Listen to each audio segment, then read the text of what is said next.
Hello everyone, आज हम class 11th physics chapter second का एक्सरसाइज का क्वेश्चन नंबर 13 देखने वाले हैं, जहां पर दिया गया है कोई भौतिक राशि P चार प्रेक्षण योग राशियां जो है उसके साथ A B C D हैं।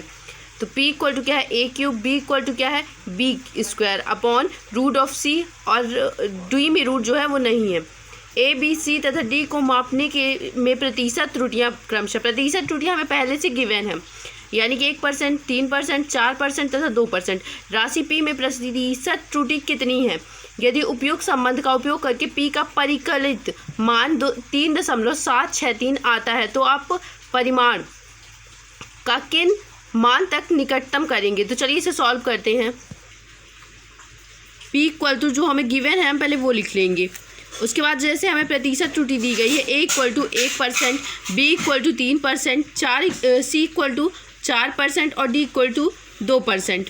अब हमें P के मान में प्रतिशत त्रुटि निकालना है। तो P की मान में प्रतिशत त्रुटि जो होती है वो होती है del P upon P into 100 equal to, अब जो भी इनकी घात में लगा हुआ है हम पहले उसे लिखेंगे। तो 3 A की घात में क्या लगा हुआ है 3 इंटू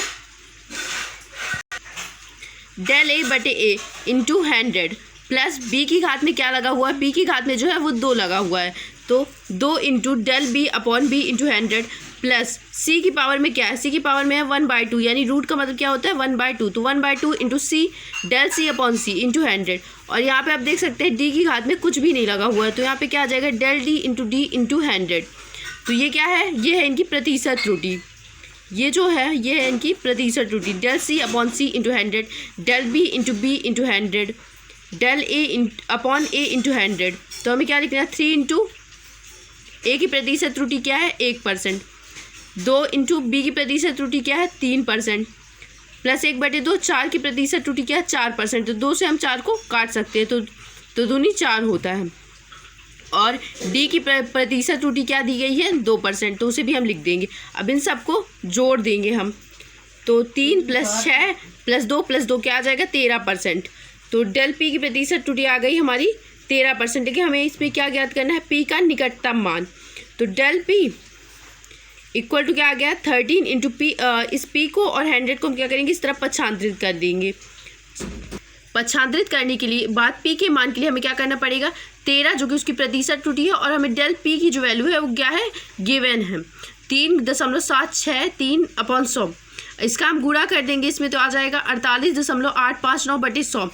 अब 100 है तो इसमें क्या होगा दशमलव जो होगा 2 अंक आगे बढ़ जाएगा, तो यहाँ पे आ जाएगा 0.48859, और हम यहाँ क्या लेंगे दशमलव के 3 अंक तक ही लेंगे। तो जो हमारे पास P का निकटतम मान है वो P के लिए जो मान आएगा वो आएगा 0.4939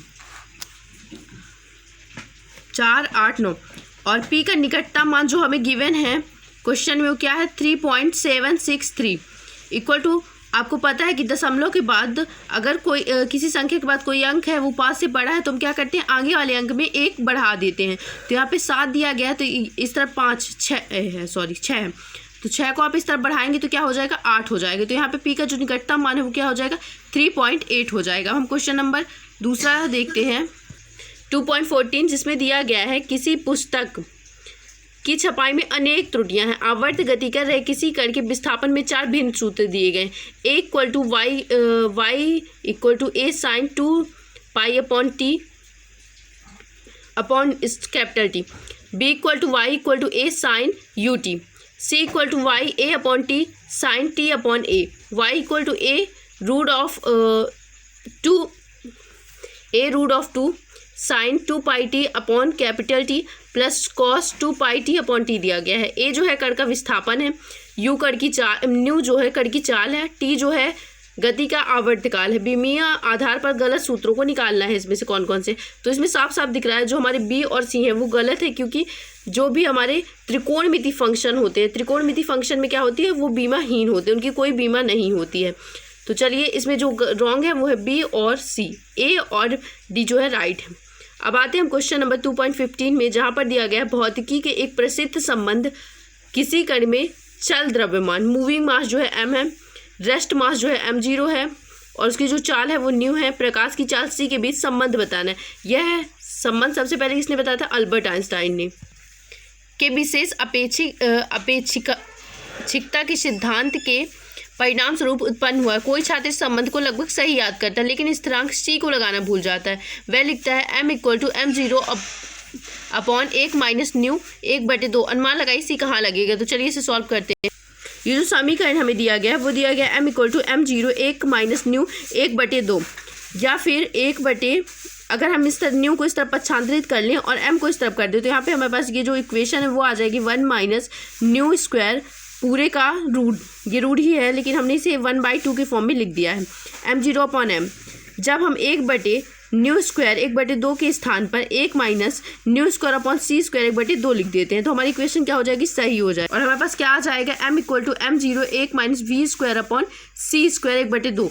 अब हम इसे अगर ऊपर ले जाएं तो यह नीचे प्लस में है और ऊपर जाएगा तो क्या होगा, माइनस में हो जाएगा। यानी कि m=m0 1 minus v square upon c square minus के 1/2, और ये हमारा सही सूत्र हो जाएगा। अब हम 2.16 देखते हैं। 2.16 जो दिया गया है, परमाणविक पैमाने पर लंबाई का सुविधाजनक मात्रक जो है एंगस्ट्रॉम है। एक एंगस्ट्रॉम =10⁻⁻10 मीटर द्वारा किया जाता है। हाइड्रोजन परमाणु का अमाप जो दिया गया है 0.5 एंगस्ट्रॉम दिया गया है। एंगस्ट्रॉम को क्या करेंगे, हम मीटर में कन्वर्ट कर लेंगे क्योंकि यहाँ पे हमें वैल्यू दी गई है। हाइड्रोजन परमाणु के 1 मोल का मीटर क्यूब के कुछ आणविक आयतन कितना होगा। चलिए इसको सॉल्व करते हैं, बट थोड़ा सा लेंथी है। A दिया गया है 1 एंगस्ट्रॉम =10⁻⁻10 मीटर। हाइड्रोजन परमाणु की त्रिज्या R दी गई है 0.5 एंगस्ट्रॉम। तो इसे हम क्या करेंगे, 0.5 × 10⁻⁻10 मीटर, इसका गुणा कर देंगे हम तो ये मीटर में कन्वर्ट हो जाएगा। प्रत्येक हाइड्रोजन परमाणु का जो आयतन होता है वो क्या होता है, 4/3 पाई r3। 4/3 इंटू पाई की वैल्यू हम 3.14 रखेंगे और ये है हमारी r की वैल्यू जो हम इसमें रख देंगे। इसका क्यूब करना है। अब इसे आप मैथमेटिकली कैलकुलेशन करेंगे तो आपके पास इतना आ जाएगा। अब इसके बाद इसका हिसाब का गुणा कर देंगे तो 5.233 इंटू 10⁻31 मीटर क्यूब आ गया आपका v। एक हाइड्रोजन परमाणु का आयतन आया है, लेकिन क्वेश्चन में हमें क्या पूछा है, 1 मोल हाइड्रोजन परमाणु का आयतन। तो अवोगाद्रो की परिकल्पना से H2 के 1 मोल में परमाणु की संख्या n क्या होती है, 6.023 इंटू 10⁻23। हाइड्रोजन परमाणु के 1 मोल में परमाणु की संख्या v स्मॉल v क्या होगा, n इंटू वी। n यानी अवोगाद्रो और हमने जो आयतन निकाला था उन दोनों का गुणा कर देंगे और मैथमेटिकली कैलकुलेशन करने के बाद 3.15 इंटू 10⁻7 मीटर इसका आंसर आ जाएगा। अगर आपको मैथमेटिकल कैलकुलेशन में थोड़ी सी भी दिक्कत आती है तो आप मुझे कमेंट करके बता सकते हैं, मैं आपको समझा दूंगी। Thank you.